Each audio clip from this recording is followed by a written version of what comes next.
La réalité du Saint-Esprit. Le Saint-Esprit de Dieu est peu connu par les chrétiens parce que plusieurs ne l'ont pas encore revêtu et même pour ceux qui l'ont revêtu, il demeure un mystère. La lecture de ce livre vous permettra de le revêtir, de connaître son langage et de découvrir les mystères cachés de sa personne. Pour tout contact, appelez au plus 237 678 78 16 21 plus 237 242 0020 09 et il deviendra pour vous une réalité. La réalité du Saint-Esprit, un livre écrit par le révérend pasteur Caleb Ngwa à Tangana.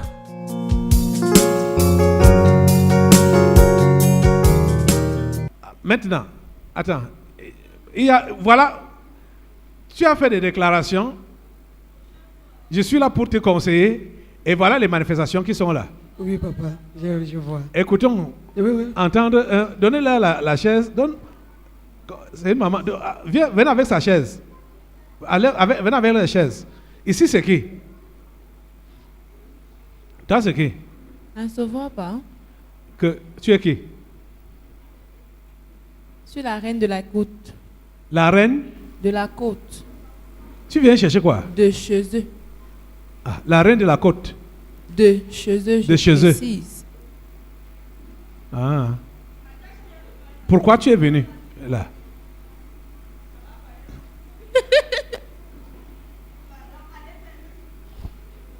Et ici, c'est qui? Si ton truc là. Toi, c'est qui? J'ai une question. Qui t'a dit que tu es venu en vacances ici? Quoi? Qui lui a dit qu'elle est venue en vacances? Hein? C'est moi qui choisis venir en vacances. C'est toi qui choisis. Oui. Voilà. Mieux de toi, c'est toi qui choisis. Bien répondu. Parce que c'est ta vie Ah. que tu tiens entre tes mains. Et tu fais comme tu veux.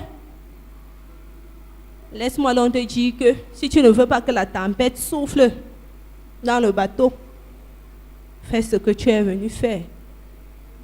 À bon entendeur. Salut. Je suis Jonas. Tu es Jonas? Oui. Ah. Si elle veut, on part se balader à Tarsis. Ah. Mais tu n'auras pas la chance que le bâtard avait eu de ressusciter. Tu comprends? Tu n'auras pas cette chance. C'était seulement pour une personne, pour servir de leçon à tout le reste. Donc... Tu as compris? Moi, je vais te parler en termes clairs. Oui, papa. Ce que tu avais dans la tête en venant ici n'est pas ce que Dieu avait dans son programme te concernant en venant ici. Oui. Tu es venu disant que tu viens en vacances, mais tu n'es pas venu pour les vacances pour Dieu. Tu es venu pour ta rencontre avec lui. Tu comprends ça? Non seulement ça. Hein? Parce que, regarde, attends, avant que tu ne continues. Le message disait quoi? J'ai déjà fini mon enseignement. Hein? L'enseignement disait quoi? Je dis donc, marchez selon l'esprit. Et vous n'accomplirez pas les désirs de la chair. J'ai même pris des exemples. Depuis que j'enseigne sur Jonas là, et laissez-moi vous dire que l'enseignement, si, ce n'est pas comme ce qu'on enseigne toujours sur Jonas, c'est pas au hasard, c'est pas une révélation, pas une vision que Dieu m'a demandé de parler sur Jonas parce que j'étais en train de chasser les démons. Ce que j'ai vu, j'ai chassé les démons dans le corps d'un jeune homme. J'ai dit, esprit impur, qui es-tu dans ce corps? Il dit, je suis Jonas. Il dit, ah. Donc Jonas est devenu un démon. C'est là donc que l'esprit me dit, mais pense au prophète Jonas. Vois son histoire. C'est le démon là qui habite la plupart des chrétiens. Et c'est ça qui empêche ces chrétiens de faire le travail de Dieu. Hein? Je suis en elle. Dans la maman là? Bien sûr. Parce Jonas. Elle ne sait pas ce qu'elle est venue faire, mais elle est venue en mission. ce qu'elle avait déjà commencé à faire étant là-bas. À prendre ce qu'elle a reçu et à distribuer un peu de partout. Mais ça ne pouvait pas avoir d'effet. Il fallait qu'elle vienne à la source se ressourcer. Voilà. Tu n'es pas venu en vacances. L'esprit a raison, révérend. Parce que j'étais en plein chez les catholiques avant que je ne vous suive. J'étais la déléguée des États-Unis. Je créais les groupes de prière. Alors, quand j'ai commencé à donner ma vie, en suivant les enseignements, j'ai démissionné et j'ai dit à Dieu, je connais comment ça pèse, les appels. Alors, je ne suis plus là-dedans. Je serai dans des églises que je suis mon Dieu, je prie et c'est tout. Quand l'Esprit est en train de parler que j'ai commencé quelque chose et je suis venu en mission, je comprends là où il va avec. Là où tu vas. Mais- Tu comprends, tu commences un peu à comprendre. Mais il te faut un bon processus de nettoyage. Tu vas d'abord commencer par déraciner la religion qui est en toi et dans ta famille. Après ça, tous ceux qui veulent te voir, tu es au Cameroun, non? Ils savent que tu es au Cameroun, non? Oui. Demande-leur de venir te voir ici au tabernacle. Tu sauras qui est qui. Comme ta soeur est venue te voir, tu sais qui elle est. Ça serait le monde entier. Je n'ouvre même pas cette porte. Je parle seulement de ceux à qui tu veux rendre visite ici, là, Ok. principalement au Cameroun. D'accord. Elle a quitté Douala pour venir te voir. non?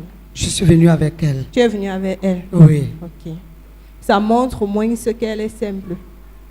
Tous les autres qui veulent te voir et que tu étais censé aller voir, invite. Qui viennent passer la traversée avec toi, tu sauras qui ils sont. Ce n'est pas à toi de partir chez eux.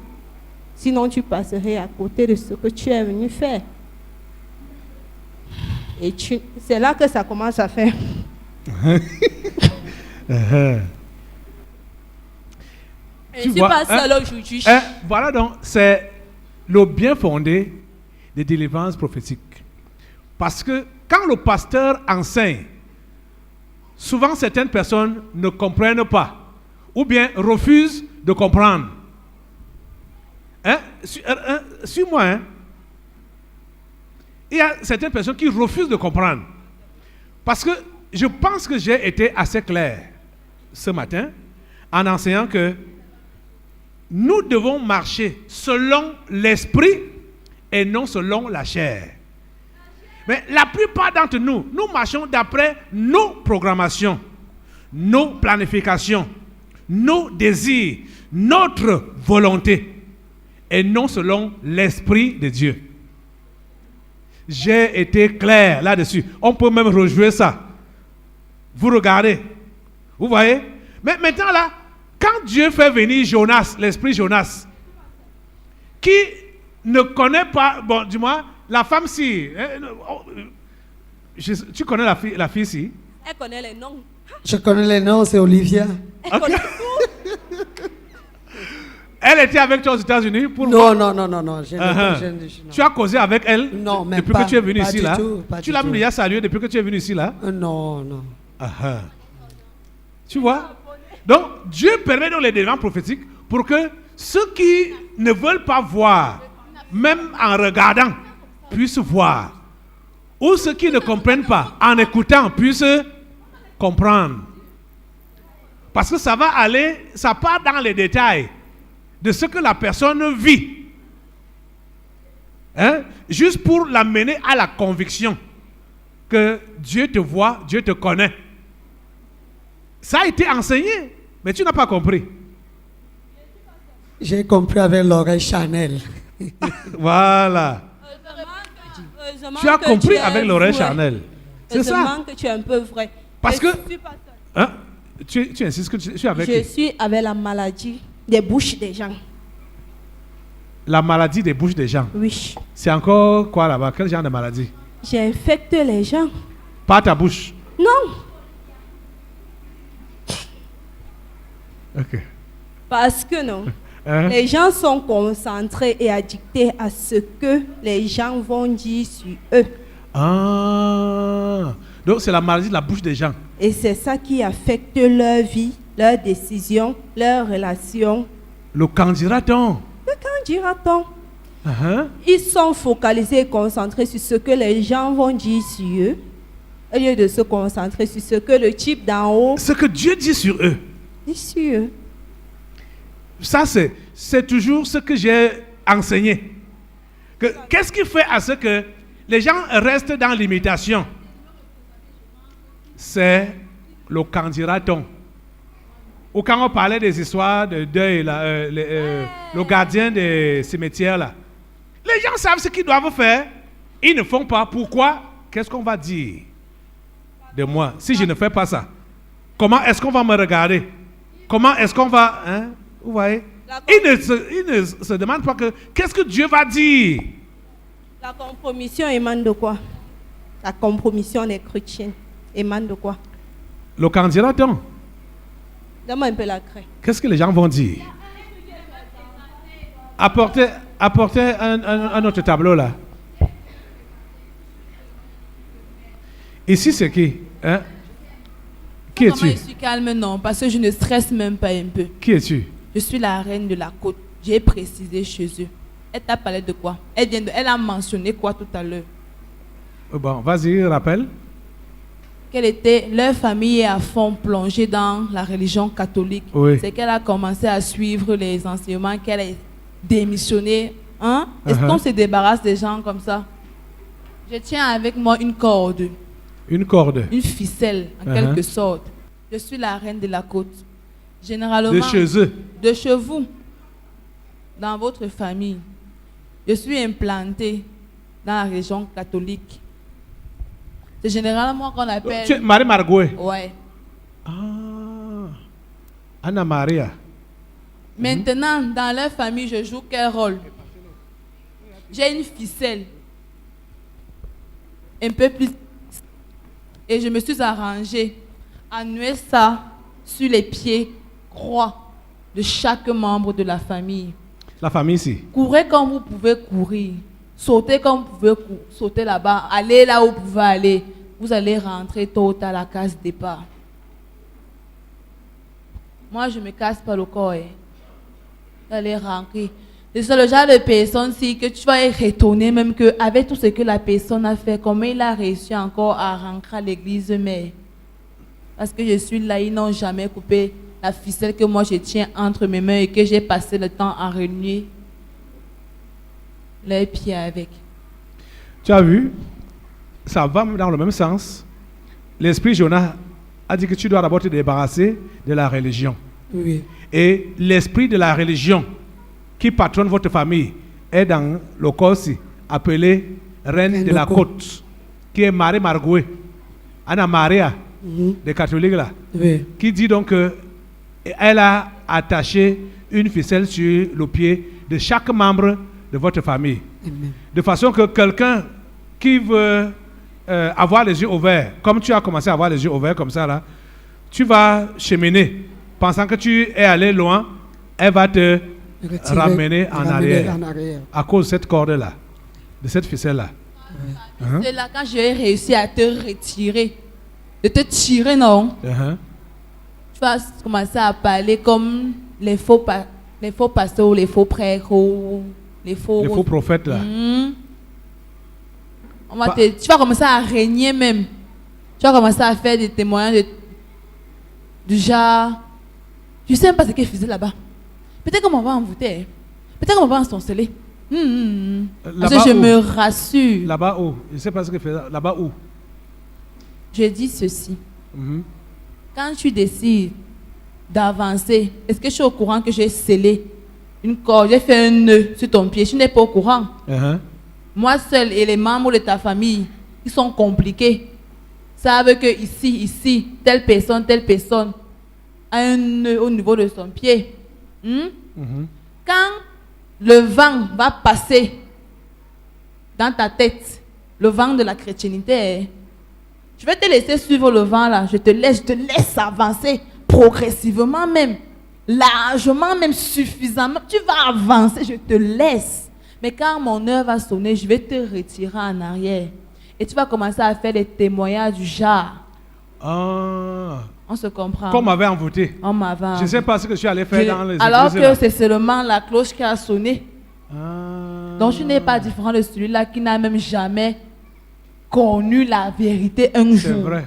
Jamais. Parce que c'est souvent étonnant de voir que quelqu'un dit qu'il s'est converti, il est allé dans les églises réveillées et après il rentre dans l'église mère. Effectivement. On est étonné.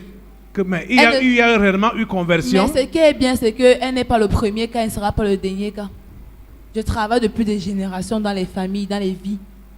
Je ne sais pas Et toi, tu es là particulièrement pour cette famille. Oui, je suis dans la famille du corps là. Uh-huh. Le corps que tu possèdes là. Bien sûr. Et derrière toi, c'est qui? Toi, c'est qui? Toi, c'est qui? Je ne fais que faire la suite de tout ce qu'il a raconté. Uh-huh. Tu m'avais mis en cage jeudi. Oui, tu es qui? Moi, Uh-huh. donc tu ne me connais plus. C'est moi, les alliances. Tu sais pas les ancêtres. Je sais que j'ai mis les maris et les femmes de nuit dans la cage jeudi. Donc tu ne te rappelles même plus. Nous étions deux. Vous étiez deux, hein? Oui, mari et femme de nuit. Il était là spécialement pour le cas qui était là présent. Pour Le cas qui était là tenu. l'OTA. Le cas qui était là tenu. Le cas Le cas qui était là présent le jeudi. le jeudi. C'était quel cas? Ce n'est pas mon problème, toi et tes enfants. Moi, je suis l'alliance. Tu sais pas les ancêtres. Mhm. Tu vois tout ce que le collègue vient de dire. On va toujours sur la même cheminée. Mhm. C'est la religion. Tu te dois de pratiquer la religion sous toutes les formes. Quelle que soit ta volonté, quelle que soit ta ténacité, ce qui est sûr, on va se rassurer que tu rentres au bécail, tu reviennes à la source, te ressourcer et prendre le bon chemin. Là, on te laisse tranquille. Ils sont Tu de vois. quelle tribu? Banganté. En plus, tu pensais que les crânes de leurs ancêtres vont laisser les histoires passer? Ils sortent d'où? Une nouvelle croyance? Ici, c'est qui? Moi, Oui. nous sommes les apparences et la chair. Tu sais ce qui sauve même la femme simple? Non, dis. C'est parce que non. Mhm. Elle non. Elle est vraie. Elle ne veut même pas discuter. Dans son cœur, là non. Mhm. Donc ce n'est même pas la justification personnelle. Mais le seul problème, c'est qu'elle ouvre son cœur. Là, on va la laisser. On va dire que si tu as décidé de suivre le type là, ton problème. Mais on va toujours essayer d'ouvrir la porte à tous les coups. On va passer par tous les moyens. Quand elle va ouvrir la porte, nous aussi, on va entrer dans sa vie. On va faire tout ce qu'on veut. Les apparences. Oui, Si elle ouvre la porte, vous entrez. elle ouvre la porte, on entre. Vous voyez comment ça utilise même les petits, les bébés. Oui, je connais la petite.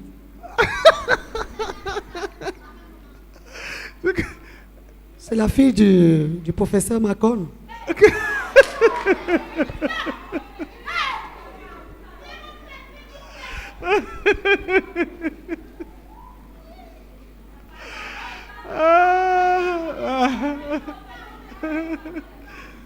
Tu es la fille du professeur Macon? Hein? Je ne connais même pas celui qu'on appelle Macon.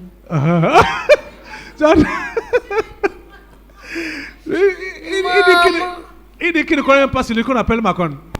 Donc, tu vois la fille du professeur Macon, alors que lui, il ne connaît pas celui qu'on appelle Macon. Oh, ça, c'est la haute science de Dieu alors, qui se passe là. Hein? Hein? Tu dis? La haute sorcellerie, nous, on vous met les mains, ça nous dépasse. Ils sont indépendants que de nous. C'est vrai qu'on ne met jamais nos pieds ici. Oh mon Dieu. Et ça, là, c'est un truc qu'on ne peut pas imiter. Inimitable. Parce que déjà, si tu n'es pas envoyé, tu fais ça, tu vas te créer des ennuis. Tu vas te créer des ennuis. Allez, déjà, quand la police va venir, d'abord, t'arrêter. Tu vas dire, non, excusez, pardonnez-moi, je ne vais plus faire. Tu vas dire à la police, laissez-moi, je ne vais plus faire. Tu abandonnes. On attend l'explication du dessin, du schéma qu'ils sont en train de faire au tableau là.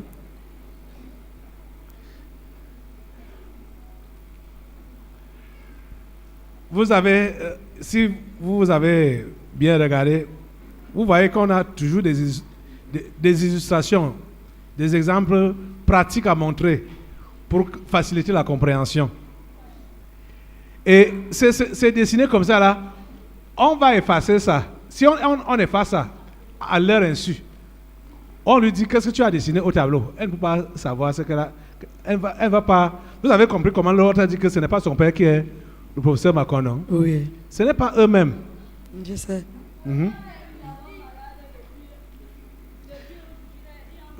La réalité du Saint-Esprit. Le Saint-Esprit de Dieu est peu connu par les chrétiens parce que plusieurs ne l'ont pas encore revêtu et même pour ceux qui l'ont revêtu, il demeure un mystère.